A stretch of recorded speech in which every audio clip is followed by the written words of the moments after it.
강연을 진행해 주실 배재현 교수님은 충남대학교 분석과학기술대학원 교수로 진행 중이시며 나노자동성 전기화학 및 바이오센서 등의 연구를 수행 중이십니다. 오늘 이 시간에서는 나노와 전기화학이 어떤 관련성이 있는지 알아보고 미래의 이러한 학문의 비전에 관하여 교수님의 강연을 들어보도록 하겠습니다. 박수로 맞이해주세요. 네, 방금 소개받은 배재현입니다. 만나서 반갑습니다. 네. 제가 주로 이렇게 뭔가 그 과학 관련된 거를 강연하는 그런 청중 대상은 주로 대학생, 대학원생. 그 다음에 하게 되면 가끔씩 고등학생. 이거든요. 근데 오늘 와보니까 제가 주로 얘기했던 분들하고 나이대가 확 다른, 확연히 젊으신 분들이 있고, 그 다음에 또 거기서 확연히 또 더 많으신 그런 분들이 있어서 제가 눈높이를 잘 이런 적이 거의 처음이다 보니까 잘 맞출 수도 없을 수도 있을 것 같은데, 그래서 제가 눈높이를 잘 못 맞춰가지고 혹여나 듣는 도중에 좀 그 불편한 점이 혹시나 발생할 수 있다면은 미리 양해 부탁드리고요. 제가 최대한 눈높이를 맞출 수 있도록 여러분들이 뭔가 하나라도 좀 집에 가지고 갈 수 있는 그런 메시지가 있을 수 있도록 노력해 보도록 하겠습니다. 자, 너무 만나서 반갑고요. 오늘 그 강연은 이런 제목으로 강연을 할 거고요. 어떻게 구성되어 있냐면, 이것도 우리 만난 것도 인연이기 때문에 먼저 저에 대한 소개를 해줄 필요가 있을 것 같고요. 뭐 별로 궁금해하시지 않을 수도 있을 것 같은데 일단 제 소개를 한번 해보겠습니다. 그리고 그다음에 제가 그 연구하고 있는 분야에 대해서 저는 이 분야가 유망하다고 생각하기 때문에 이런 분야에 대해서 좀 소개를 해드리고 이 분야 중에서 제가 하고 있는 연구의 일부분을 좀 여러분들과 함께 말씀을 드리도록 하고요.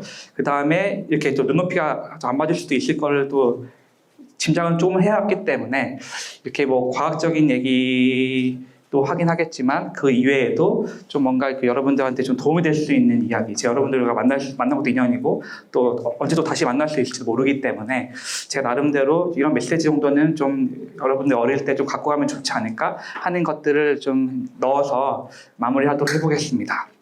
그때 좀 같이 한번 들을 준비가 되어 있죠? 네, 좋습니다. 한번 가보도록 하겠습니다. 네, 제 소개를 좀 해보겠습니다. 네, 이게 제 소개인데 저는 43살이에요.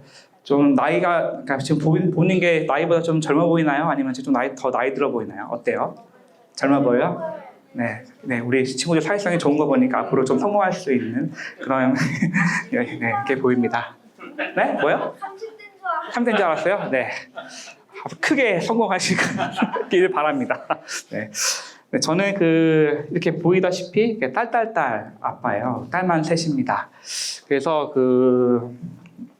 좀 행복해요. 제가 또 딸이 있다 보니까 여기 뭐 아들들도 많이 보이긴 하는데 이 세상의 남자는 뭐 딸 가진 남자랑 딸이 없는 남자로 나뉜다라고 생각할 정도로 저는 되게 만족을 합니다.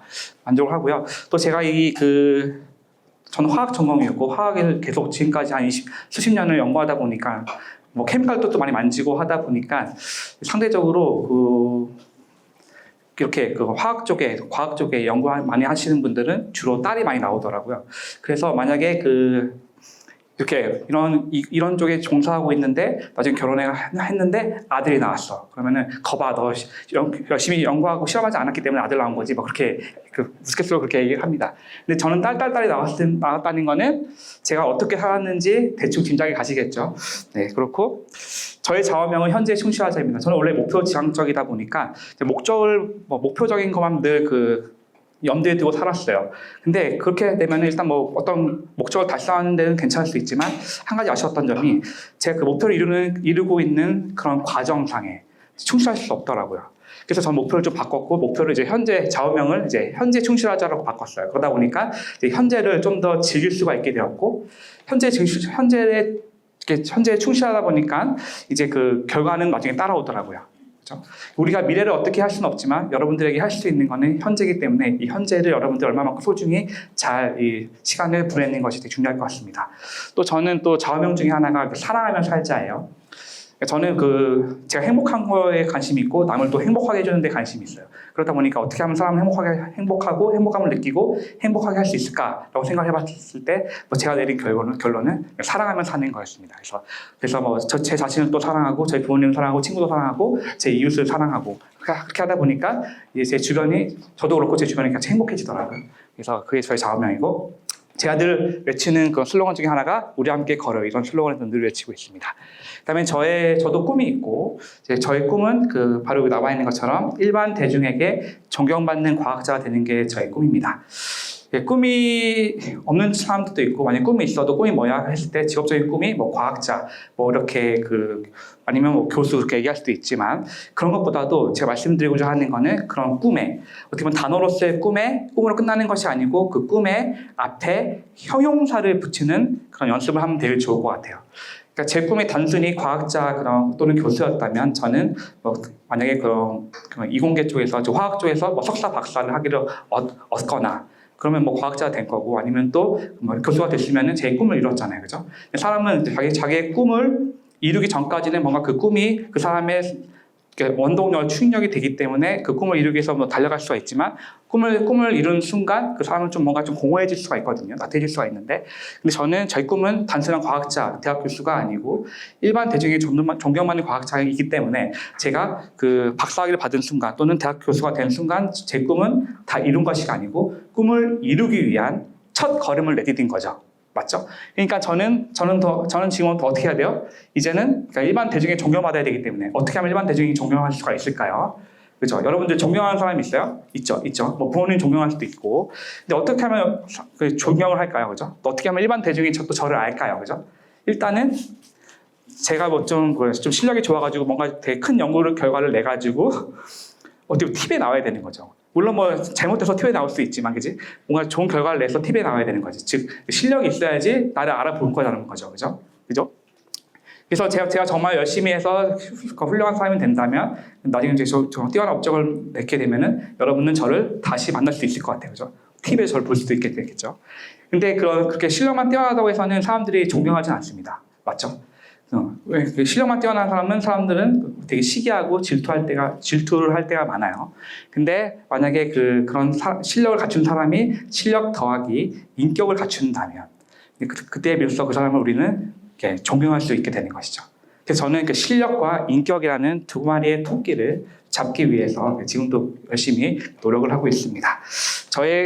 요즘은 워낙 MBTI가 너무 유행이다 보니까 제 소개를 또 MBTI로 하자면 저는 INTJ입니다.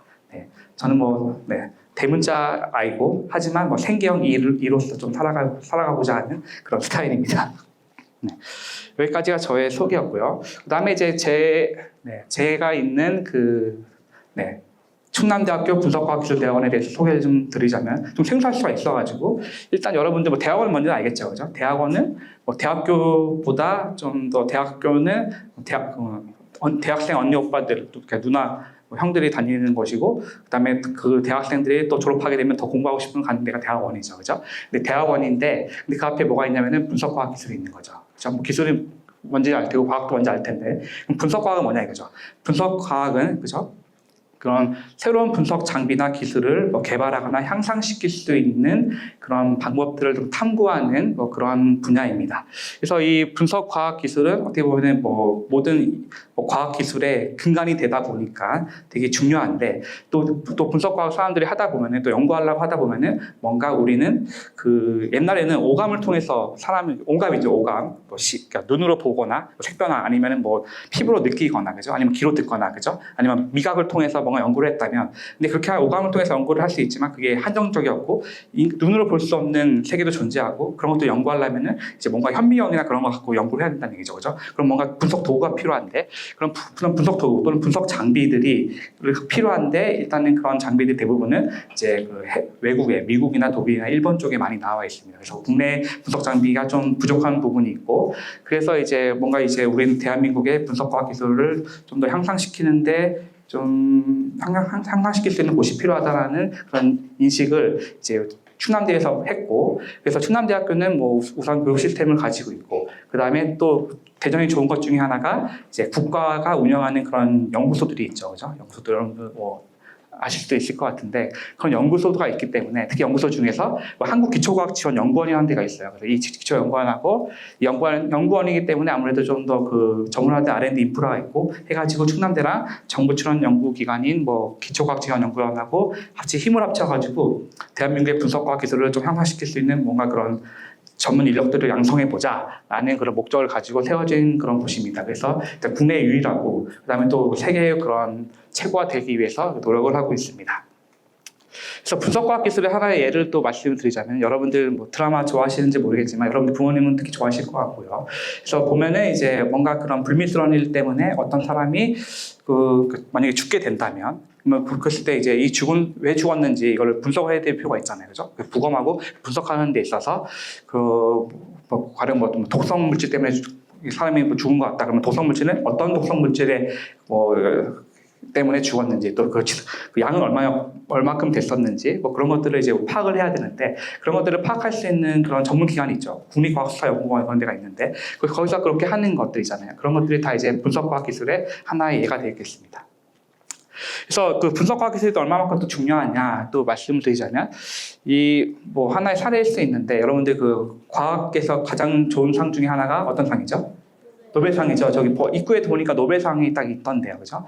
그래서 그 노벨상 수상자들 옛날 자료긴 한데 노벨상 수상자들을 통해 볼 때 전체 분야에서 분석과학 관련돼서 노벨상을 수상한 부분이 요구된다는 거죠. 그래서 그만큼 이제 분석과학은 좀 중요한 위치를 가지고 있다라는 말씀을 드릴 수 있을 것 같고요.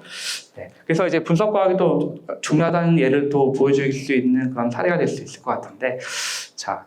그 물질을 구성하고 있는 가장 기본 단위가 그 사람들은 그 원자라고 합니다. 그래서 아직 여러분들 원자라는 거 들어봤는지 모르겠어요. 원자 들어봤어요? 원자? 네, 원자인데 그 원자가 존재하는데 그 원자를 이제 사람들은 원래 몰랐죠, 그죠? 왜냐하면 그런 거 관찰할 수 있는 게 없었기 때문에. 근데 사람들이 좀 과학자들이 생각을 해봤습니다. 해가지고 어떤 그 물질을 전기가 통하는 그런 물질을 우리는 도체라고 하는데 그 도체를 아주 얇게 만들어요. 그래서 좀 뾰족하게 정말 그 아주 작은 정말 날카로운 바늘을 좀 만들고 그 다음에 이제 그 바닥에 만약에 여러분들이 관심 있어하는 그런 대상이 그 도체로 이루어져 있는 물질이 있다라고 했을 때 이 둘 사이에 일정한 전류가 통할 수 있도록 전압을 가해준 상태에서 이 팁을 기판에 갖다 대면은 서로 연결이 되지 않아도, 그러니까 컨택되지 않아도 이쪽에 팁에 있는 전자가 이 바닥에 있는 전자로 훅 점프하는 그런 현상이 과학자들이 발견했어요. 이걸 우리는 뭐 전자 터널링 현상이라고 하는데 그 터널링 현상을 사용하게 되면은 이제 바닥에 있는 바닥에 있는 특히 원자를 우리가 직접 관찰할 수가 있게 된 거예요. 그래서 너무 이게 획기적이다 해가지고 실제 이 장비이고 이런 장비로 우리가 여러분들 금 좋아합니까? 특히 여러분들 부모님들은 더 좋아할 수 있는데 이 금 표면을 이제 이 장비로 관찰한 겁니다. 그래서 그 금 표면에 있는 원자를 관찰할 수 있게 된 거죠. 그래서 너무 획기적이다 해가지고 이 장비들을 통해서 노벨상을 이제 수상하게 되는 것이고, 근데 이 장비의 하나의 약점 중에 하나가 바닥이 그러니까 관심 있어하는 측정하고자 하는 그 대상이 도체여야지만 가능했다는 거죠. 근데 우리는 물질 중에 뭐 전기가 통하는 물질이 아닌 물질도 많잖아요, 그죠? 여러분들 지금 뭐예요? 지금 책상 위에 있잖아요, 그죠? 책상이 있는데 그 책상은 전기가 통하지 않는 물질이죠, 그죠? 그런 물질 같은 것도 보고 싶잖아요, 그죠? 그런 거 보려면은 이제 이 방법으로는 할 수 없고, 그래서 사람들이 생각해낸 게 이제 비슷한 컨셉인데 비슷한 아주 뾰족한 그런 바늘을 기판에 다 갖다 대게 되면은 물질과 물질 사이에는 서로 그런 상호작용하는 힘이 있다는 거죠, 그죠? 여러분들이 이제 요게 지금 땅바닥에 붙어 있는 이유는 여러분들과 지구 간에 힘이 작용하기 때문에 그런 거죠, 그죠? 그죠? 여러분들 그럼 다 알고 있죠. 사과가 떨어지는 이유, 그죠? 만류인력 그런 게 있다는 거 알고 있죠. 그래서 뭔가 물질 간의 힘이 있다는 거죠. 그래서 그 물질 간의 힘을 이제 가지고 보면은 이제 우리가 또 원하는 그런 도체가 아니어도 우리가 볼 수 있다는 거죠. 그래서 이제 이런 걸 가지고 이제 그런 이미지, 대장균, 이콜라의 그런 이미징을 한 것입니다. 여기 있는 이 장비는 원자핵 현미경이라는 장비인데 우리나라에서 만든 장비예요. 그래서 우리나라에서 만든 장비인데 전 세계를 선도하고 있는 전 세계 넘버원의 장비이고 그래서 이 장비로 또 저희 또 실험실에 이 장비가 있습니다. 네. 그래서 저의 분야는 네, 화학입니다. 그래서 화학인데 화학이 뭐냐 이거죠. 여러분들 화학이 뭔지는 아시나요? 그래서 화학은 한글로 화학이고 영어로 케미스트리, 그다음에 한문으로 이렇게 씁니다. 그래서 어떤 그 단어가 나왔을 때, 어떤 그 개념이 나왔을 때 이 개념이 뭔지를 파악하기 위해서는 어원을 통해서 이해하면 상당히 이렇게 이해하기가 쉽습니다. 그래서 보면은 케미스트리의 어원은 어떻게 보면 그 이집트 캠에서 나왔습니다. 이 캠은 지구를 의미하고요. 또는 알케미, 연금술에서 나왔는데 여러분들 연금술은 들어봤을 수도 있을 것 같은데, 그죠? 연금술은 어떤 거죠? 어떤 거예요? 응? 뭐? 사고요 금속을 그리고 다른 거랑 막 결합시키고 해가지고 금 같은 비싼 금을 만들어서 결합 분자되겠다는 맞아요. 그죠? 그래서 금이 아닌 그런 물질을 어떻게든 뭐 해가지고 금으로 만드는, 그죠? 그런 분야가 어떻게 보면 연금술이라는 거죠. 그죠? 거기서 화학이 왔다. 이거죠. 그 다음에 한문으로는 이게 그 될 화자를 쓰는데, 되다라는 거는, 그러니까 A에서 A가 B가 되다, 이런 거죠. 되다. 이런 걸 의미합니다. 그랬을 때 이제 화학을 이걸 통해서 한마디로 표현하게 되면 화학은 뭐다라고 여러분들이 답을 할 수 있을까요? 화학은 뭐다? 라고 한다면, 네, 화학은 뭘까요? 네, 너무 지도적으로 얘기가 잘하는 것 같은데, 네, 화학은 이렇게 한마디로 얘기하면은 네, 물질의 변화를 이렇게 탐구하는 것이 이제 화학이다라고 보시면 될 것 같습니다. 네, 그래서 제가 그 연금술이 나와서 하는 말인데, 저는 뭐 책을 보는 걸 또 좋아합니다. 여러분들 책 보는 거 좋아하는지 모르겠지만, 어릴 때 책을 보는 거는 정말 중요합니다. 여러분들의 사고력도 키울 수 있고, 당장 뭐 여러분들이 뭐 그런 그러니까 언어, 국어 이제 시험을 이제 여러분들이 봐야 될 텐데, 뭐 대학 가거나 그럴 때 이제 그런 책을 많이 보면은 되게 언어 능력도 많이 키울 수가 있고 여러모로 되게 좋습니다. 그래서 그 책을 많이 보기를 전 추천드리고요. 그래서 그 제가 봤던 책이 또 연금술사라는 책인데, 여러분들이 혹시 이 책을 우리 어린이들 모를 수 있는데 아마 부모님들 중에는 보신 부모님도 계실 수도 있을 것 같아요. 혹시 보신 부모님들 계신가요? 네, 몇 분 계시네요. 좋아요. 네. 그래서 이 책 되게 내용 좋은데, 저는 이 책에서 이 문구 있잖아요. 이 문구를 저는 되게 좋아했습니다. 한번 이 문구를 다 같이 한번 읽어줘 볼래요? 시작. 네.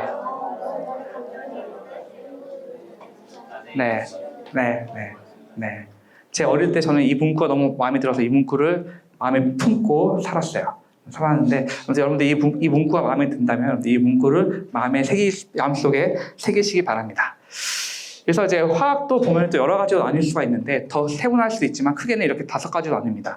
그래서 물리화학이라는 거는 뭐 여러분들 말로만 봐도 알 수 있겠죠, 그죠? 물리학에서 알게 된 그런 원리나 그런 지식들을 가지고 이제 물질의 변화를 이제 연구하는 게 물리화학이고, 유기화학은 이제 유기물을 좀 연구하는, 유기물의 변화를 연구하는 부분이고, 유기물이라고 하면 여러분들 그 탄소 알죠, 그죠? 탄소 기반한 그런 물질도 유기물이라고 합니다. 무기물은 탄소가 아닌 물질을 기반으로 한 것들을 다루는 화학이고, 그다음에 생화학은 생명 현상을 사람들이 이해하고 싶은데 그거를 이제 분자 수준에서 좀 이해해보자 하는 그런 부분이 이제 또 생화학입니다. 그다음에 분석화학은 이제 물질을 이제 분석하는 그런 방법이나 원리들을 이제 탐구하는 것이 이제 탐구하는 화학의 한 분야인 것이고요. 이렇게 이제 화학인데, 그다음에 이제 그 밖에 있는 거는 이 화학이 우리 산업에서 미치는 영역입니다.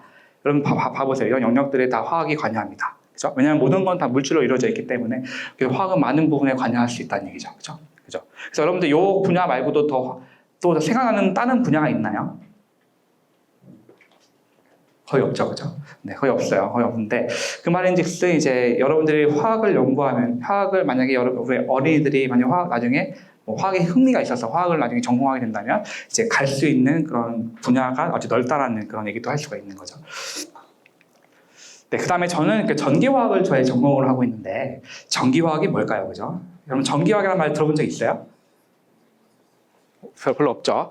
근데 전기라고 하면 여러분들 흔히들 뭐 이런 거 떠올릴 수 있을 것 같아요. 회로, 그죠? 그래서 뭐 전자가 왔다 갔다 하고 전류가 통하 흐르고 그게 전기다. 그다음에 화학이라고 하면 이런 모습을 또 떠올릴 수 있을 것 같습니다, 그죠? 그럼 전기화학은 뭐 당연히 뭐 이 두 사이에 언저리 무언가이겠죠, 그죠? 그렇고 또 전기화학이라고 하면 또 이런 거 쉽게 여러분들이 흔히들 이런 걸 떠올립니다, 그죠? 배터리, 그죠? 이 배터리가 전기화학이고, 배터리가 결국 전기화학이 많이 활용되는 그런 분야 중에 하나인 것입니다. 그럼 이제 전기화학이 뭘까 이거죠. 그죠? 전기화학은 그 전기적인 현상이 있죠. 그리고 이에 따르는 화학 변화의 관계를 연구하는 화학의 한 분야입니다. 여러분들 왼쪽 같은 곳에서는 전기 전자 세계라고 하는데 여기서는 전자가 이동을 하면서 전류가 흐릅니다. 그리고 오른쪽 같은 경우에는 화학 및 생물 세계인데 여기서는 이제 그 이온 플러스나 마이너스 같이 그런 전하를 띠고 있는 물질들이 물에 녹아 있는 물질들이 있고 그런 게 이온인데 그 이온들이 왔다 갔다 하면서 전류를 흐르게 합니다.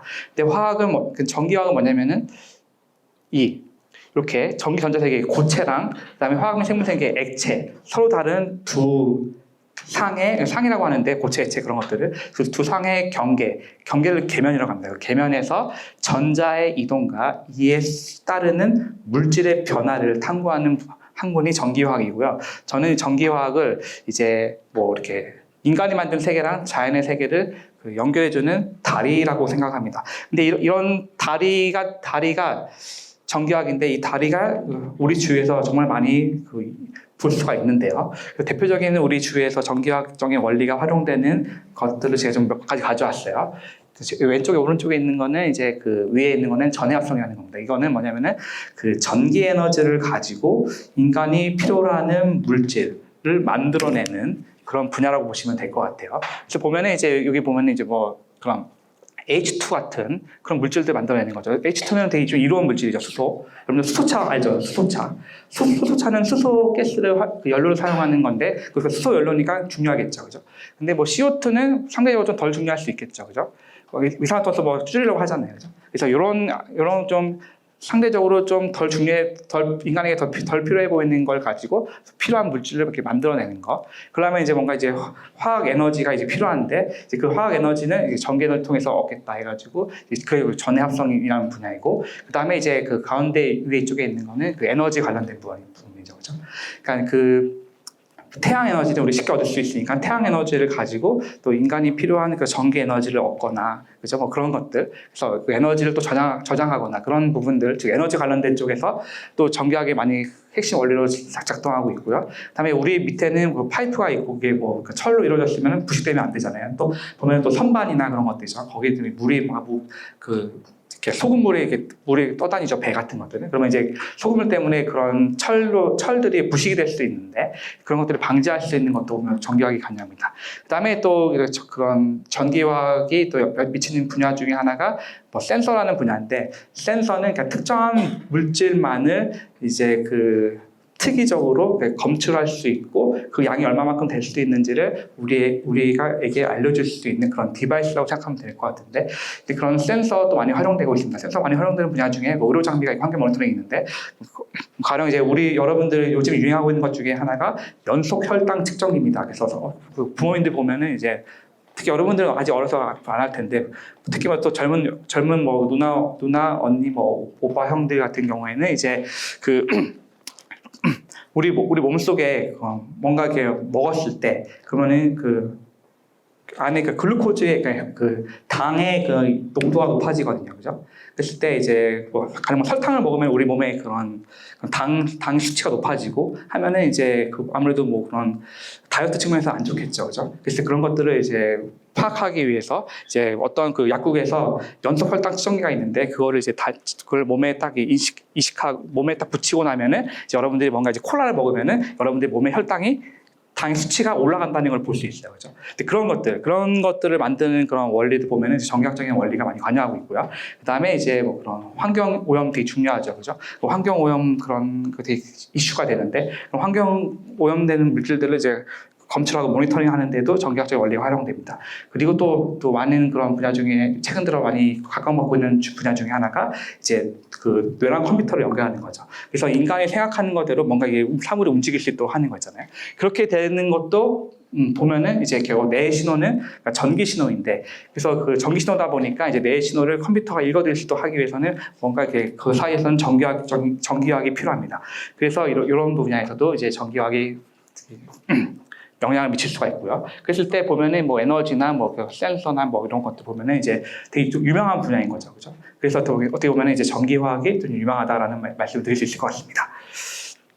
네, 그래서 이제 보면은 또 전기 촉매가 그러니까 한 가지 또 예로 들을 수가 있을 것 같은데 정비총계가 뭔지는 뒤에서 말씀드릴 거고 그랬을 때 이제 뭐 여러분들 넥소가 수소차인데 이 수소차는 결국 이제 연료 전지를 수소를 연료로 하는 그런 전지가 이제 여기 안에 들어가 있습니다. 근데 그게 이렇게 생겨 먹었고 했을 때 수소를 들어가고 산소가 들어가서 물이 나오면서 이제 뭔가 이제 그 화학 에너지가 더 낮은 화학 에너지로 바뀌면서 그 에너지가 이제 전기 에너지로 변환되는 그래서 그 전기를 사용하는 장비가 그런 게 연료 전지인데 이 연료 전지를 만드는 데 있어서 가장 좀 어려운 분야 중에 하나가 이제 그 산소가 이제 그 전자를 얻어가지고 그 물이 되는 뭐 그런 걸 우리는 뭐 환원 반응이라고 하는데 이 산소 환원 반응이 좀 느린 게 좀 문제입니다. 그래서 산소 환원 반응을 느린데 산소 환원 반응을 좀 더 촉진시키기 위해서 그 어떤 도와주는 그런 물질이 필요한데 그런 물질들을 우리는 촉매라고 하고요. 그랬을 때 산소 환원 반응에 제일 많이 그 효율이 좋은 촉매 중에 하나가 이게 지금 주기율표라는 건데 백금입니다. 백금은 되게 좀 비싼 물질이죠, 그죠? 제가 여기 반지도 어떻게 보면 백금 반지인데 이 백금은 되게 희귀성이 있고 그래서 되게 좀 비싼 금속입니다. 백금 비싸죠, 그죠? 이 비싼 백금을 가지고 연료전지를 만들면 연료전지가 비싸겠죠. 그러면은 수소차에 연료전지가 들어가는데 연료전지가 비싸니까 수소차도 비싸겠죠, 그죠? 비싸면은 뭔가 잘 안 팔리겠죠. 그러니까 어떻게 해야 돼요? 이제 연료전지는 좋은 거잖아. 왜냐면은 산소는 많이 있고 수소만 좀 활용할 수 있으면 물이 만들어지는 건 친환경이잖아요. 그래서 이거 수소차를 만들려고 노력하는데 비용이 너무 비싸니까 이제 그 비용을 줄이기 위해서 연료전지를 위한 촉매점검 물질을 이제 백금을 말고도 다른 물질을 사용하도록 사람들이 그런 촉매 개발을 필요성이 있고 그래서 이런 것들을 개발하는 데 있어서 전기학적인 게 많이 관여되고 그래서 전기학적인 원리를 통해서 더 나은 촉매 물질을 개발하게 된다면 이제 어떻게 보면은 이제 그 우리 산업을 좀 더 발전시킬 수가 있고 더 나아가서는 이제 그 화석 연료를 사용하지 않아도 되니까 좀 더 그 지구를 좀 더 덜 오염시킬 수가 있는 거죠. 그렇죠? 그렇게 인간의 삶에 이바지할 수가 있습니다. 네. 그 다음에 이제 나노인데 저는 그 제목이 나노와 전기화의 만남 그리고 꿈이잖아요. 그죠? 나노는 뭐냐 이거죠. 나노는 들어봤어요. 나노. 들어봤을 것 같기도 한데요. 그죠? 나노는 뭐냐 이거죠. 나노는 어찌 보면은 이게 지금 그 프리피스라는 건데 접두어인데 뭐냐면은 우리가 그 뭔가 앞에 붙는 말이에요. 근데 숫자들이 이렇게 있어요. 그죠? 우리가 뭔가 숫자를 표기하고 싶은데 숫자가 엄청나게 큰 숫자도 있고 엄청나게 작은 숫자도 있어요. 그죠? 만약에 막 1하고 뭐 10 그런 거 쓰면 되는데 여러분들이 뭐 100만 그런 거 있잖아요. 그죠? 1조 막 쓸 수 있어요? 쓸 수는 있지만 오래 걸리죠. 그죠? 그런 거 쓰는 게 너무 어려우니까 사람들이 좀 수를 좀 쉽게 쓸 수 있도록 만들어낸 그런 게 이런 접두어라는 건데 봤을 때 이런 것들이 있어요. 여러분들 알만한 게 뭐 킬로 이런 거 알잖아요. 그죠? 킬로 있고 뭐 메가 이런 거 알 텐데, 그지? 그렇게 있고 이건 이쪽으로 갈수록 큰 쪽으로 가는 거고 숫자가 또 이쪽으로 갈수록 숫자가 작아지는 건데 보면은 여러분들 보면 뭐 센티미터는 여러분들 알 수도 있죠, 그죠? 10의 마이너스 2승을 뜻하고 밀리는 여러분들 알 수도 들어봤죠? 마이크로, 나노가 여기 나옵니다. 이 나노는 10의 마이너스 9승을 의미합니다. 그러니까 10의 마이너스 9승이 나노다라고 보시면 되겠고요. 그러면 이제 나노 사이즈로 이루어져 있는 물질들이 있어요. 물질들이 이렇게 나와 있고, 네, 나와 있습니다.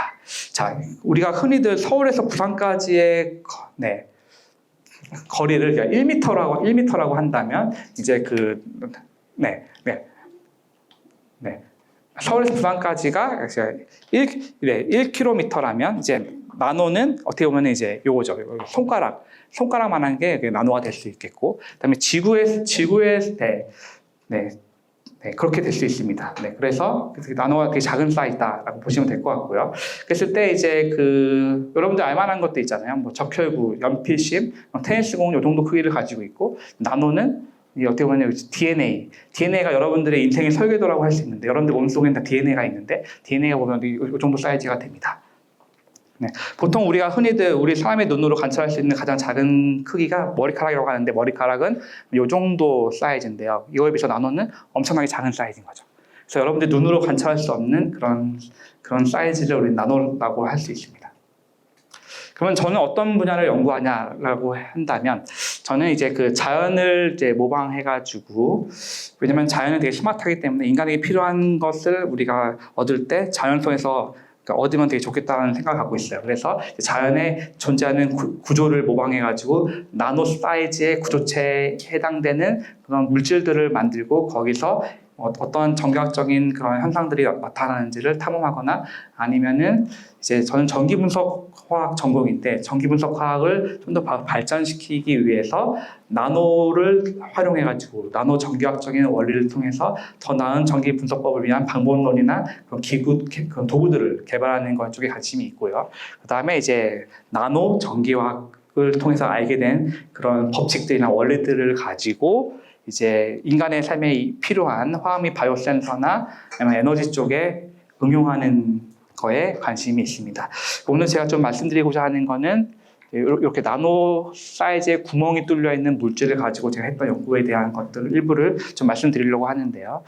일단 저는 그 나노 다공성 전극을 좀 가지고 연구를 좀 하고 있는데 이 나노 다공성 전극은 자연이 선택한 구조입니다. 그래서 여러분들 보일 만한 아까 오전에 했던 것도 있죠. 아니, 오전이 아니고 좀 전에 했던 보면 이런 암석들도 있잖아요. 그죠? 보면 다 구멍이 뚫려 있다는 거죠. 그죠? 이런 것들 보면 다 이제 나노 사이즈, 물론 나노 사이즈 아닌 것도 있지만 이렇게 구멍을 갖고 있는 구조는 우리 자연이 선택한 구조라고 할 수 있을 것 같습니다. 그리고 또 산업에서도 이런 다양한 크기 또는 전기가 통하는 그런 물질이나 전기가 통하지 않는 물질 이런 걸 통해서 많은 그런 다양한 물질들이 이제 산업에서 개발돼서 활용이 되고 있습니다. 그래서 몇 가지 분야들을 좀 갖고 왔는데요. 그래서 좀 전에 말씀드렸던 그런 수소차에서 필요했던 그런 촉매 물질이나 아니면 뭐 센서 쪽이나 아니면 뭐 에너지 관련된 분야에서 이제 이런 나노 사이즈의 구멍이 뚫려 있는 전극이 많이 활용이 되고 있습니다.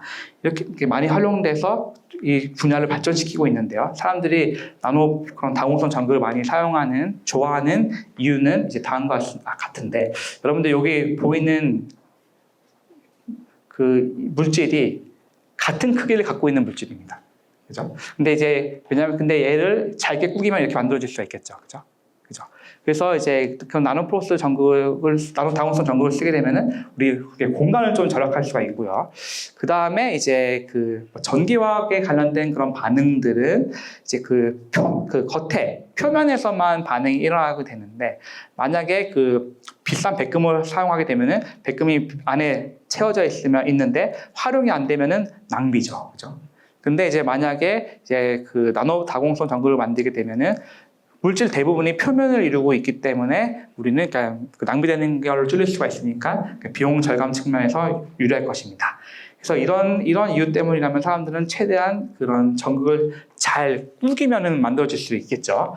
그래서 이제 사람들이 많이 잘 이렇게 꾸겼어요. 꾸기다 보니까 어떤 일이 벌어지냐면은 이 나노 사이즈 있잖아요. C- 구성이라고 했던 그 나노 사이즈의 공간으로 이루어져 있는 그런 물질이 만들어졌다는 얘기죠.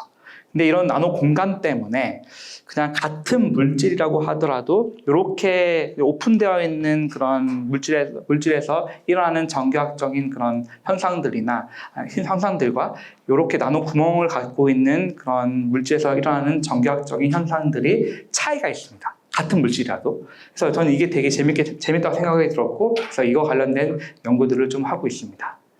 그래서 오늘 제가 했던 연구 분야를 좀 소개할 때 가장 많이 나오는 것 중에 하나가 촉매다 보니까 촉매 얘기를 좀 더 하자면, 촉매는 여러분들 어떤 물질을 우리가 만들고 싶어요.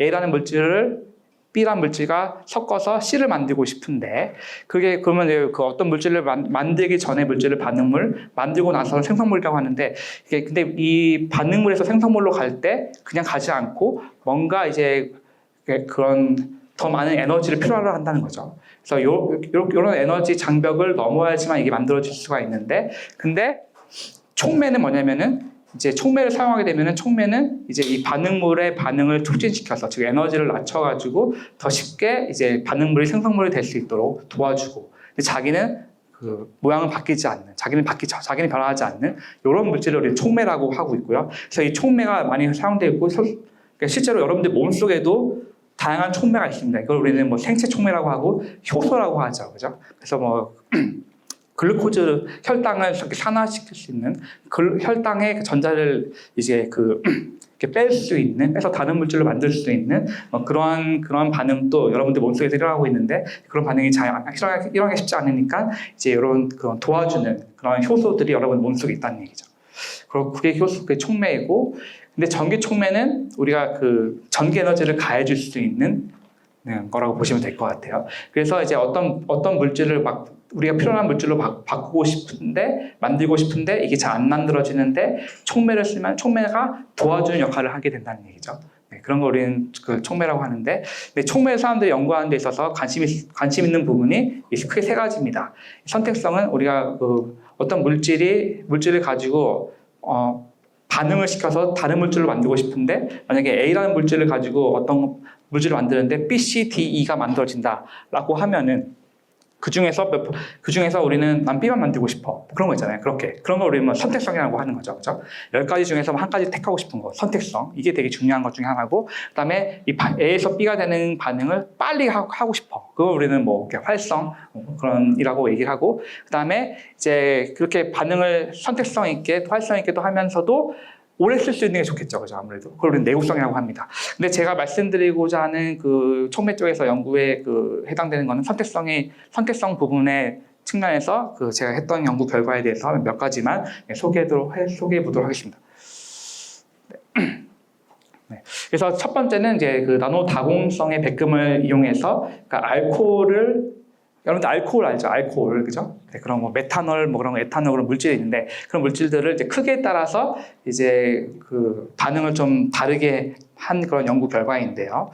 그랬을 때, 네, 이게 지금 구멍이 이렇게 있는데 구멍이 있으면은 이제 알코올의 크기에 따라서 이제 구멍에 들어갈 수 있는 정도가 달라지기 때문에 뭔가 이제 구멍이 작은 거는 작은 그런 물질은 사이즈가 작은 물질은 좀 더 신호를 키울 수가 있고, 좀 큰 물질은 이제 구멍 안에 잘 못 들어갈 테니까 이제 뭐 반응을 좀 더 잘 안 일어날 수 있도록 하는 뭐 그런 컨셉입니다. 그래서 때 제가 했던 것 중에 하나는 저는 그러니까 알코올인데 알코올 중에서도 메탄올이나 에탄올이나 프로파놀 이런 물질들을 가지고 했습니다. 그래서 보면은 이게 지금 탄소고 얘는 산소고 얘는 수소입니다. 그러니까 메탄올은 이렇게 이루어져 있고, 에탄올은 이 탄소, 수소 요게 하나 더 있는 거고, 프로파놀은 하나가 더 있는 이런 구조입니다. 그래서 이런 알코올들을 이제 분해하는 데 있어서 이제 구멍을 이제 사용하게 되면은 좀 더 특정한 물질만, 작은 물질만 좀 반응을 시킬 수 있다는 그런 거였고요. 그랬을 때 이런 걸 하기 위해서 저는 제가 사용했던 그런 전금 물질은 나노 다공성 백금을 사용했습니다. 그죠? 그래서 이거는 계면활성제 여러분들 알죠? 여러분들 비누 알아요? 비누가 계면활성제인데 그 비누를 이제 사용해가지고 만듭니다. 그래서 보면은 이렇게 비누 같은 경우는 이렇게 요게 물을 좋아하는 부분이 있고 물을 안 좋아하는 부분이 있어요. 그래서 물을 좋아하는 부분에는 이제 뭔가 이제 백금을 만들 수 있는 그런 물질들이 들어갈 수 있고, 거기에 물이 아닌 이런 시커먼 부분에는 물이 없으니까 거기는 이제 물이 안 들어가니까 거기는 이제 백금을 이제 만들 수 있는 그런 재료들이 들어갈 수 없는 뭐 그런 상태가 되고, 얘네들을 가지고 잘 하게 되면은 이러한 그런 모양을 만들 수가 있고요. 여기서 이제 백금이 들어가 있는 부분과 안 들어가는 부분이 있으니까 백금 재료가 들어가 있는 부분에다가 우리가 전기 에너지를 가해줘서 이제 백금의 재료를 가지고 백금을 만드는, 그런 다음에 이제 이런 계면활성제는 물에 녹으니까 녹여버리면은 이제 이렇게 나노 그런 사이즈의 구멍이 있는 물질이 만들어집니다. 이런 물질들은 너무 나노 사이즈다 보니까 너무 작으니까 이제 눈에 안 보여요. 눈에 안 보이니까 우리가 전자현미경으로만 봐야 되고요. 그랬을 때 전자현미경으로 본 이미지입니다. 그랬을 때 이렇게 정말 작은 사이즈의 구멍이 있는 거를 구멍이 있다는 것을 이제 확인할 수가 있습니다. 그래서 이제 이런 거를 가지고 이제 그런 알코올들을 이제 분해를 한 거예요. 그랬을 때 그냥 뭐 같은 백금이라고 하더라도 그냥 일반적으로 이렇게 구멍이 없는 그런 백금을 사용하게 되면은 이제 메탄올, 에탄올, 프로파놀이 이제 별로 뭐 그런 분해되고 하는 그런 양 자체에 차이가 없습니다. 하지만 이제 나노 사이즈 구멍이 뚫려 있는 백금을 사용하게 되면은 이렇게 특히 작은 이런 메탄올 같은 경우에만 좀 더 선택적으로 그런 분해를 잘 시킬 수가 있는 뭐 그런 결과를 이제 얻게 되었습니다. 네. 그 다음에 또 제가 했던 것 중에 하나가 이런 그 도파민 이런 비슷한 그런 물질을 가지고 도파민을 이게 검출하는 연구를 좀 했었는데요. 여러분 도파민이라는 건 여러분들 아시는지 모르겠지만 여러분들 몸속에 도파민이 있어요. 그러니까 신경 전달 물질이고 도파민이 잘 분비되면 여러분들 기분이 좋아지고 도파민이 잘 분비되지 않으면 여러분들이 우울합니다.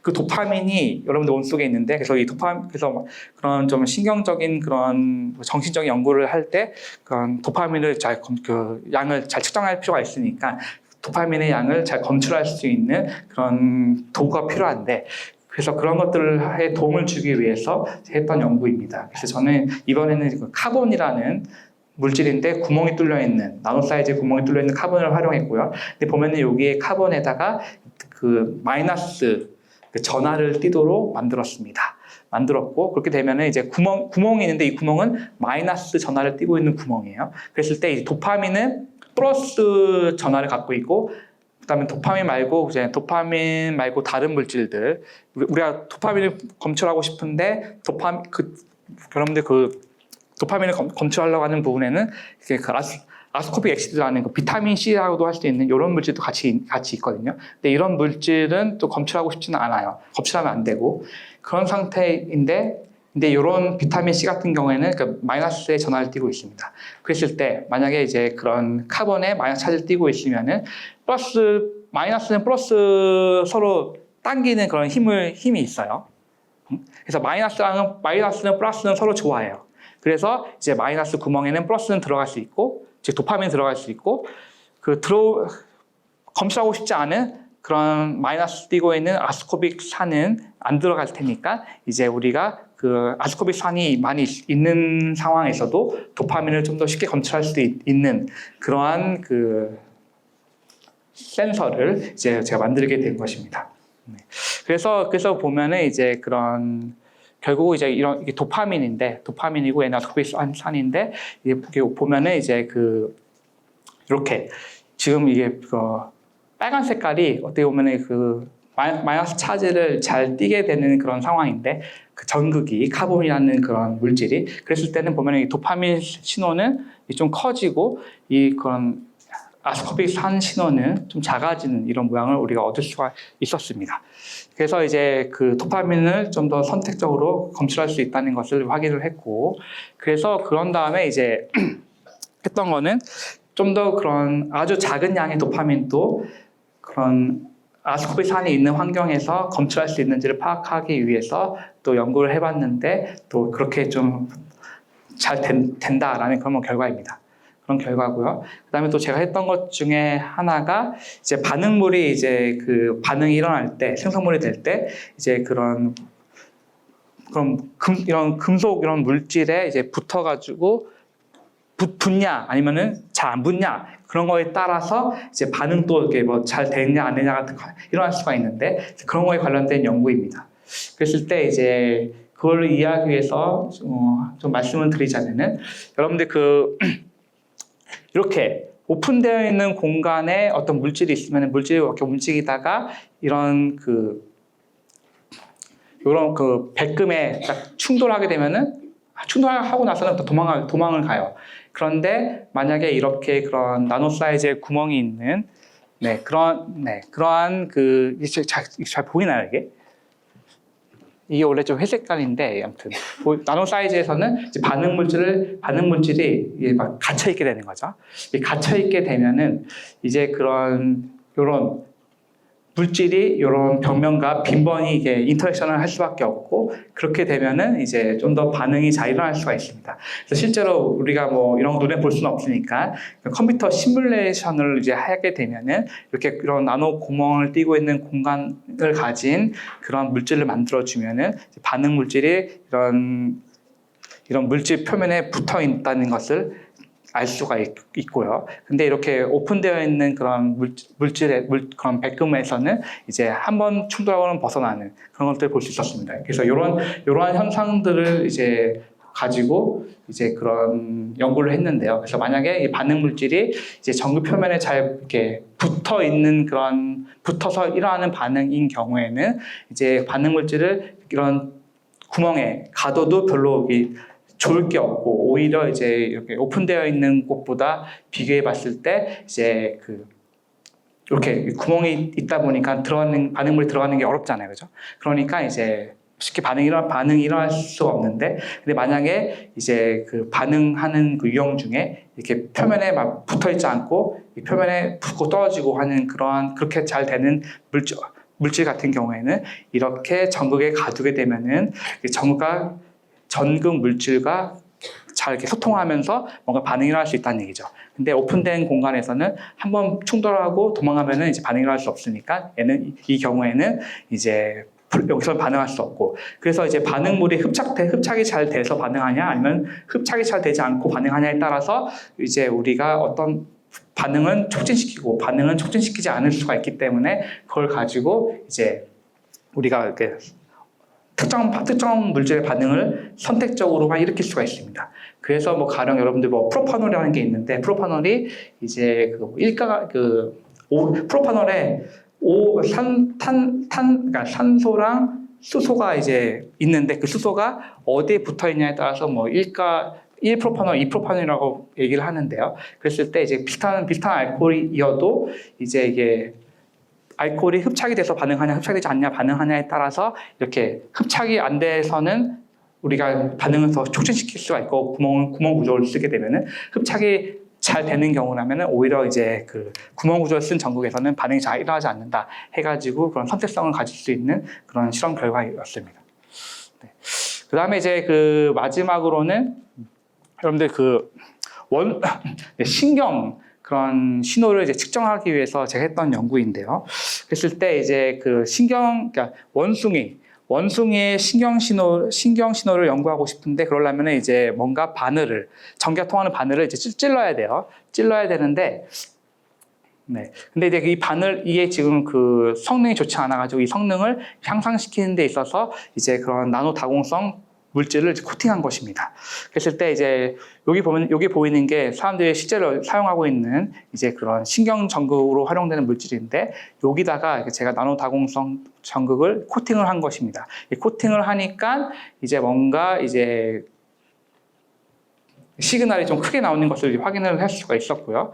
그랬을 때 이제 그걸 가지고 이제 뭔가 그런 성능을 이제 테스트를 하기 위해서 이제 그런 전극에 있는 그런 저항을 한번 측정한 겁니다. 그때 저항을 측정해 보니까 이제 그 나노 다공성 물질을 입히게 되면은 이제 그런 우리가 전극의 면적이 크기 때문에 전극 저항을 줄일 수가 있고, 그래서 결국에는 이제 그 나노 다공성 물질을 코팅한 전극 같은 경우에는 이제 이렇게 살아있는 원숭이 뇌에다가 찔러서 신경 신호를 쟀을 때 이제 그렇게 그러니까 시그널이 그냥 코팅하지 않은 그런 전극에 비해서 더 크게 나오는 것들을 이제 확인할 수가 있었습니다.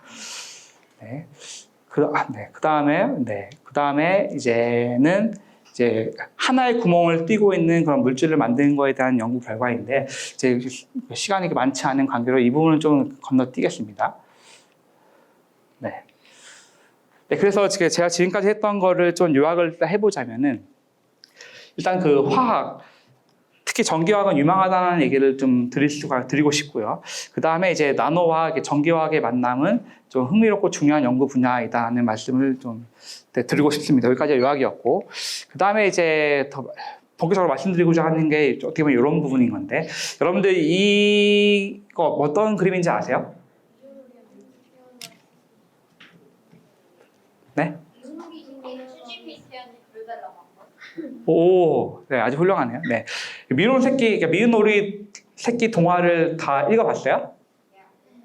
네, 네. 그러면 이게 어떤 내용이죠? 그러니까 미운오리 새끼가 되게 속상해했어요, 그죠?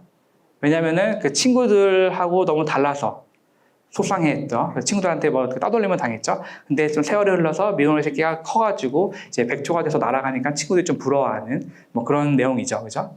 그죠? 그래서 이제 미운오리 새끼가 이렇게 어릴 때 행복하지 않았던 이유는 아무래도 미운오리 새끼 자기는 백조인데 오리처럼 알고 있었기 때문에 그랬던 것이고, 시간이 지나면서 이제 성장해서 이제 백조가 되니까 우리가 인내하면은 이제 또 더 나은 그런 삶을 살 수 있다 뭐 그런 내용이었죠.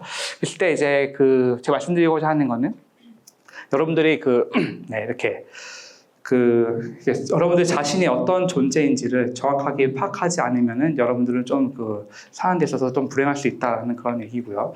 그리고 그 다음에 이제 여러분들 이 그림은 어떤 그림 같아요? 네, 이거는 지금 이 사람이 지금 물에 떠다니고 있어요, 그죠? 네? 네, 맞아요. 그래서 이 사람은 육지로 가고 싶어요, 그죠? 맞죠? 육지로 가고 싶은데 육지로 가는 길을 몰라서 방황하고 있는 그림이죠. 그죠? 네. 그래서 별로 행복해하지가 않은 것 같아요, 그죠? 그래서 근데 이 사람한테 뭐를 달아주면, 뭐를 주면은 이 사람은 좀 더 육지로 갈 수가 있을까요? 네? 나침판이죠. 그죠? 그래서 이 사람한테 필요한 건 나침판이고, 나침판을 주면 이 사람은 육지로 갈 수 있을 거예요. 그죠? 그래서 어떻게 보면은 꿈이라는 거는 여러분들의 어떤 삶을, 어떤 목표를 이루기 위해서 여러분들에게 삶의 방향성을 주는 나침판과 같은 게 될 수 있을 것 같아요. 자, 여러분들 여기 보이는 거는 인생의 항아리라는 건데, 이런 인생의 항아리에 여러분들은 큰 돌하고 뭐 자갈하고 모래를 채울 수 있다고 했을 때 여러분들 어떤 거를 이제 채울 수가 있을까요? 그럼 뭐를 채우고 싶어요, 여러분들?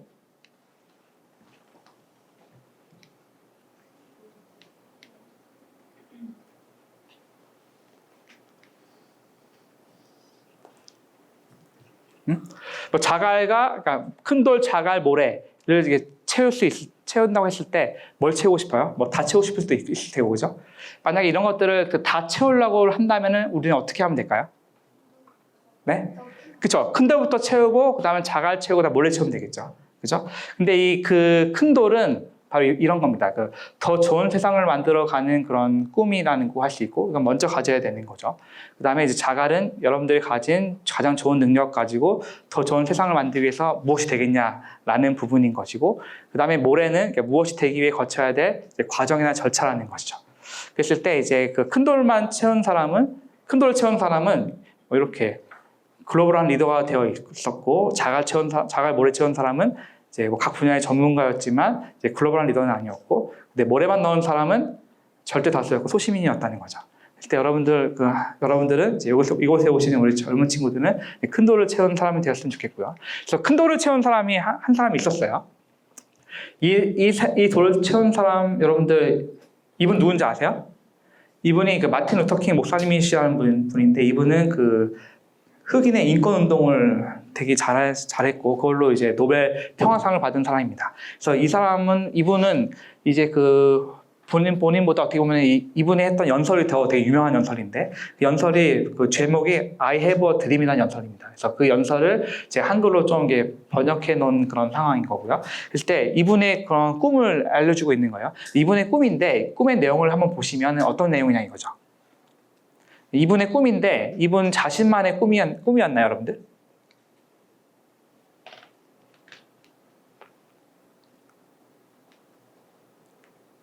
그죠? 꿈은 이분 자신만의 꿈이 아니었잖아요, 그죠? 그죠? 이 꿈이 뭐냐면은, 그러니까 이 시대를 살고 있는 어떻게 보면 그런 좀 같은 흑인 인종들이 더 나은 삶을 살 수 있도록 노예가 해방될 수 있는 뭐 그런 꿈이었다는 얘기죠, 그죠? 즉 자신만의 꿈이 아니었다는 게 키포인트입니다. 그래서 이왕이면 큰 꿈을 가졌으면 좋겠고요. 그래서 여러분들 혹시 여러분들 중에 꿈을 가진 사람이 있어요? 꿈. 네, 어머니도 계시고, 네, 꿈이 있어요? 그 꿈이 뭐예요?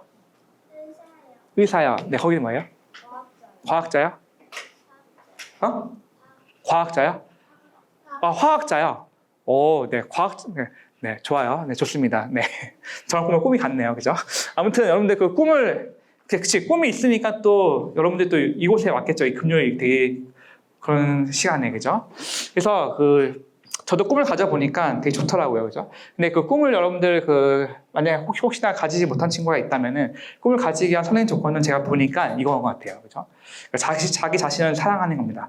자기 자신을 사랑해야지 자기한테 관심을 갖게 되고 자기가 뭘 좋아하고 뭘 잘하고 그런 건지를 알 수 있기 때문에 어떻게 보면 꿈을 가지기 위한 첫 걸음은 이거라고 할 수 있을 것 같고요.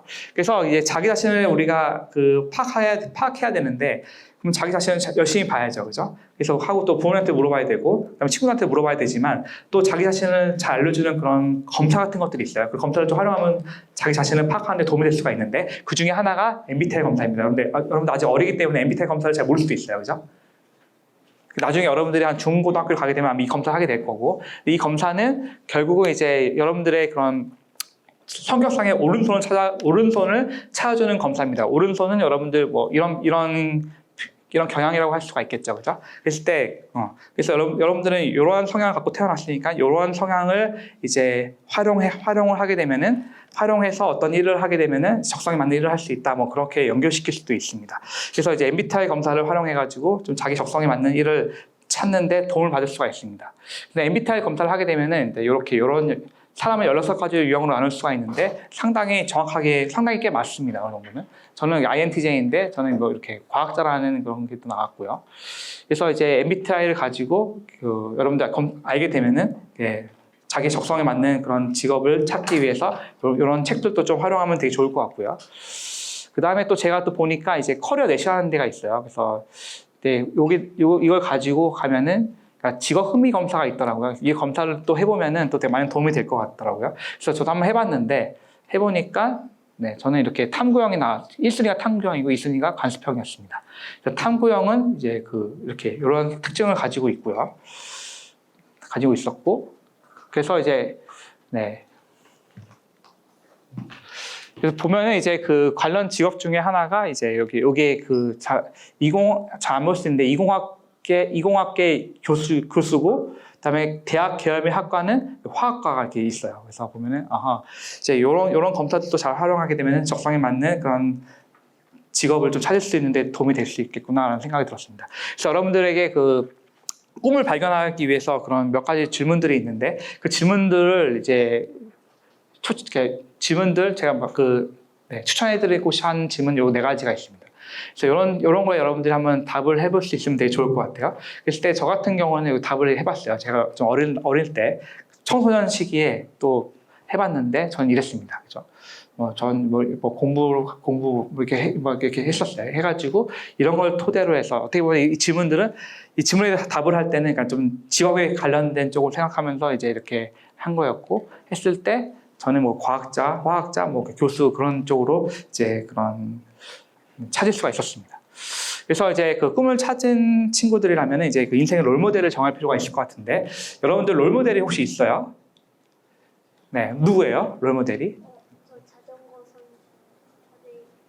네. 네. 자전거 가장 잘 타는 선수. 아, 그래요? 네. 그래서 저마다 그런 롤모델이 있을 수가 있는데 저도 저의 그런 뭐 직업으로서의 롤모델이 있습니다. 롤모델은 이분인데 이분은 지금 돌아가셨지만 그러니까 그 노벨 과학상과 노벨 평화상을 동시에 받은 유일한 인물이라는 거죠. 그래서 이분은 그런 되게 유명한 화학자입니다. 그래서 그런 화학 결합의 본질을 이제 파악한 공로로 노벨 화학상을 받고, 그다음에 워낙 유명해지다 보니까 이제 과학자로서의 사회적 책임을 다하기 위해서 전쟁을 이렇게 핵전쟁을 반대하거나 뭐 그런 일들을 좀 많이 했었어요. 그래가지고 그걸 통해서 노벨 평화상을 받은 인물입니다. 그래서 이분이 제 롤모델이 됐기 때문에 저도 이렇게 좀 뭔가 과학자로서 사회적인 책임을 다하려고 노력을 좀 하고 있습니다. 그래서 제가 라이너스 폴링이라는 분을 롤모델로 정하게 됐던 이유가 어떻게 보면 이게 도서관에서 이렇게 이러한 이 책을 제가 접했기 때문이고요. 그랬을 때 저 같은 경우는 어릴 때부터 위인전 책을 많이 봤는데 여러분들도 이제 위인전을 많이 읽으면 여러분들 꿈을 이루는 데 있어서 많이 되게 도움이 됐던 것 같아요.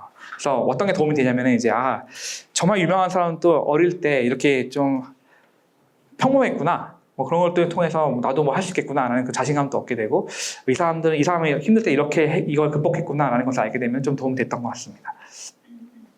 그다음에 이제 그 꿈을 갖게 됐다면은 이제 그 꿈을 포기하지 않았으면 좋겠는데 여러분들 이분은 누군지 알아요? 네, 일론 머스크죠.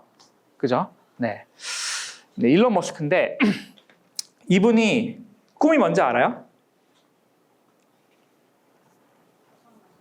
네? 그러니까 이분의 꿈은 그러니까 I save mankind, 나는 인류를 구원하겠다. 이게 이분의 꿈이었어요. 그 꿈을 이분은 10대 때 꿨고 그 꿈을 어떻게 보면 되게 구원자 같은 그런 어떻게 보면 사회의 교주 같은 그런 꿈이잖아요, 그죠? 근데 그 꿈을 이 사람은 그냥 단순히 이걸 꾼 게 아니고 그 꿈을 이루기 위해서 어떻게 할까를 생각을 했던 거죠. 그랬을 때, 지금 돌아다니는 자동차 보니까 이제 화석연료를 가지고 가는데 그렇게 되면 이제 지구도 오염시키고 점점 화석연료가 고갈될 거야. 그러면 이제 그 가스 일반적인 휘발유 말고도 이제 움직일 수 있는 차를 만들어야지. 그게 이제 전기 자동차 테슬라가 된 거고. 그럼 결국 이제 전기 에너지를 쓰려면은 뭔가 어떤 에너지가 있어야 되잖아요. 에너지를 보존하거든요. 그래서 그럼 에너지를 어디서 갖고 와야지? 태양 에너지를 갖고 와야지. 그게 솔라시티가 된 거죠. 네. 그리고 이제 그래도 결국 이제 지구상에 있는 지구는 점점 오염될 거야. 그럼 이제 인류를 다른 행성으로 보내야겠다 해가지고 그 스페이스X 민간 우주선 산업을 하게 된 겁니다. 그래서 그렇게 됐고 그랬을 때 그렇게 그런 꿈을 키우고 나갔고 그래서 일론 머스크는 이렇게 하루에 이 정도 시간을 했다고 합니다. 일론 머스크가 엄청나게 되게 뛰어난 그런 머리를 갖고 있는 사람인데 또 이렇게 열심히 살았기 때문에 지금 일론 머스크가 되지 않았나 싶고요. 일론 머스크가 이제 그 민간 우주선 뭐 나사도 있는데 이거 뭐 될까 했는데 그래서 사람들이 막 되게 막 웃었어요. 그래서 실패도 많이 했는데 보면 인터뷰를 한 거예요. 뭐 3번 연속해서 로켓 발사 실패했을 때 그만둬야겠다는 생각 안 하셨나요? 근데 얘는 봐봐요. 한 번도 없다고 하잖아요. 그죠? 제가 죽거나 병으로 완전히 물기력해지지 않는 한 말이죠. 전 절대 포기하지 않습니다. 그죠? 그래서 포기하지 않았기 때문에 지금의 일론 머스크가 있지 않나 싶습니다. 자, 그래서 저도 뭐 좀 어떻게 보면 저희 안 좋았던 흑역사인데 이런 흑역사를 갖고 있었습니다. 네. 여러분 보이죠? 그죠? 그 대학 입시 실패했다. 이거 되게 고등학생 입장에서는 되게 큰 안 좋은 거였고. 그죠? 그 다음에 이제 뭐 반수했지만 또 잘 안 돼가지고 일단은 뭐 이렇게 됐고 그 다음에 원래 유학하고 싶었는데 그래도 뭐 유학도 잘 안 됐어요. 안 됐고 그 다음에 뭐 박사를 받은 다음에 국내에서 박사했고 그다음에 해외 유학과 박사 연구원 가고 싶었는데 그 길도 좀 잘 안 열렸고 그래서 일단 그래도 갔으면 이제 좀 커리어를 좀 개발시켜야 되는데 그 개발도 잘 안 됐고 근데 어찌됐건 그리고 또 저는 또 그 당시에 해외에 있을 때 교수가 되고 싶었고 그래서 해외 교수 좀 알아봤는데 잘 안 됐고 또 국내에서 교수도 지원했는데 좀 잘 안 되고 했었습니다. 그래서 많은 실패를 했던 거죠. 그런데 이제 제가 결국은 됐다 이거죠. 그죠? 그래서 그 교수를 지원했던 몇 년 후에 많은 교수가 됐는데 만약에 제가 그 교수 지원을 포기했다면 40일에서 교수 지원을 포기했다면 저는 되지 않았던 거죠. 그죠? 근데 포기하지 않으니까 결국은 꿈을 이뤘다는 얘기죠. 그리고 또 교수가 돼서도 잘 안 풀릴 때도 있었고 근데 계속 도전하니까 풀린다 이거죠. 그러니까 여러분들도 보면 이제 위에 나와 있는 것처럼 여러분들 그 실언을 피할 수는 없지만 그 실언을 가운데 여러분들은 이제 이걸 잘 인내하면서 극복한다면은 여러분들은 이제 꿈을 이룰 수 있게 된다는 말씀을 드리고 싶습니다. 자, 그래서 거의 다 왔는데요. 자, 그래서 뭐 과학자 꿈인 친구들도 있기 때문에 여기 금요일에 과학 터치가 왔을 텐데, 그래서 과학자의 매력은 자연현상을 이해하고 연구 결과를 통해서 인간 삶을 이롭게 하는 것 같고요. 그래서 이전에 많이 얘기라고 했고, 수학은 자연의 언어이기 때문에 여러분들 수학을 잘 할 줄 알면 되게 과학하는 데 많이 도움이 됩니다. 자연과학과 공학은 좀 달라요, 그죠? 자연과학은 자연상을 이해하는 데 관심이 있고 공학은 자연상을 통해 자연과학을 통해서 그죠? 자연의 이치를 깨닫는 내용을 통해서 인간의 삶을 이롭게 할 수 있는 기술을 개발하는 게 공학이고 그래서 그래서 여러분들 분야에 맞는 걸 찾으시면 될 거고 만약 자연과학 전공을 살려서 연구원이 되고자 한다면은 대학원 가서 석사 박사는 여러분들 꼭 해야 됩니다. 그러고 여러분들 나중에 뭐 실험하고 연구하고 해보게 되면은 이제 다 비슷비슷하기 때문에 여러분들이 미래에 유망해 보이는 분야로 이제 여러분들은 좀 더 그런 연구의 테마를 잡으면 될 것 같고요. 네, 그 다음에 뭐 또 여러분들 연구를 잘할 수 있는 능력을 갖춰야 되기 때문에 여러분 사고력이나 뭐 그런 것도 있죠. 문제 해결 능력을 좀 키울 수 있는 것들을 여러분 하면 좋을 것 같고 또 이제 요즘 그 언어 능력도 많이 갖춰야 되고 특히 이제 그런 이공계 쪽에 관심이 많은 친구들은 대부분 보면 다 영어로 이루어져 있기 때문에 영어를 좀 잘할 줄 알면은 많은 도움이 됩니다. 그리고 어차피 그런 모든 일은 다 혼자 할 수 없는 거죠. 연구도 엄청나게 많은 그런 것들을 알아야 되기 때문에 다 할 수 없기 때문에 같이 협력할 수 있는 그 협업 능력을 이제 갖출 필요가 있습니다.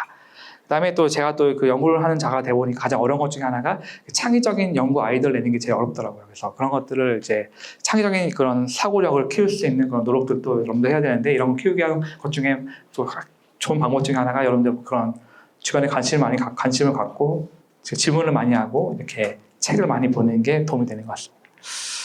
제가 이제 마지막으로 이제 시간 다 됐는데요. 제가 여러분들 그 과학 좋아하니까 뭔가 그 공식 하나 말씀드리고 끝날 텐데요.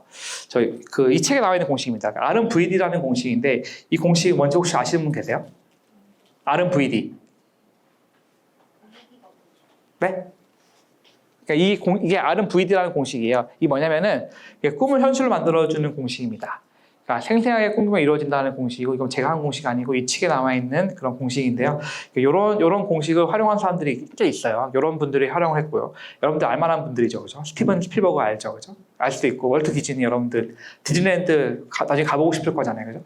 이런 분들이 이제 이런 걸 활용했고 그 다음에 이제 저 또한 이제 이런 공식을 활용했었습니다. 그래서 여러분들 이런 그 RMVD라는 걸 꼭 명심해 두고 이제 여러분들은 이제 꿈을 현실로 이뤘으면 좋겠습니다. 자, 그래서 이제 제 어릴 때 모습인데요. 제가 여러분들 해드리고 싶은 말씀입니다. 이거 같이 한번 읽어볼래요?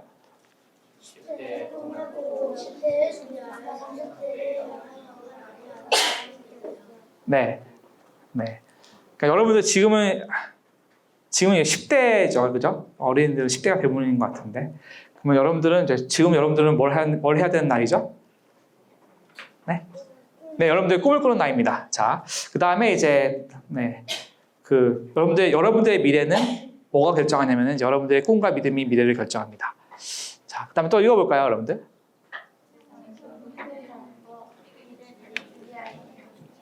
네, 네. 그래서 여러분들 이 문구도 좀 도움이 될 것 같고요. 그 다음에 이제 또 반에서 여러분들 1등이 되기보다는 최고로 열심히 공부하는 여러분이 되십시오.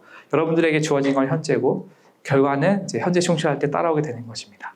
그래서 요즘엔 이게 안 만들어지는데 예전에 동아일보에서는 이런 것들을 했었어요. 뭐 10년 뒤 한국을 빛낼 백인이 누구일까 이런 것들을 뭐 발표하고 했었었는데 요즘엔 안 하더라고요. 그래서 제가 질문 하나 드리자면 이제 별로 답이 나와버렸네요, 그죠? 네. 그래서 알겠죠, 여러분들?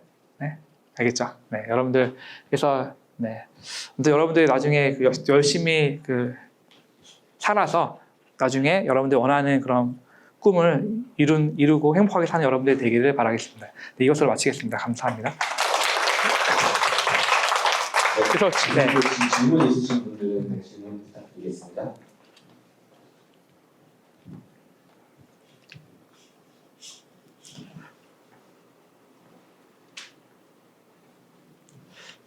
아무거나 편하게 질문하셔도 될 것 같습니다.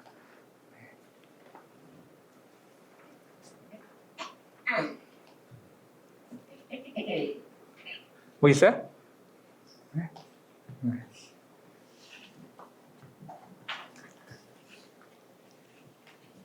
그럼 만약에 혹시 또 이후에라도 질문 있으시면 주시면 제가 또 교수님께 또 질문도 전달해서 답변 드릴 수 있도록 하겠습니다. 네. 그럼 이곳으로 또 마치도록 하겠습니다. 네, 감사합니다. 네, 감사합니다.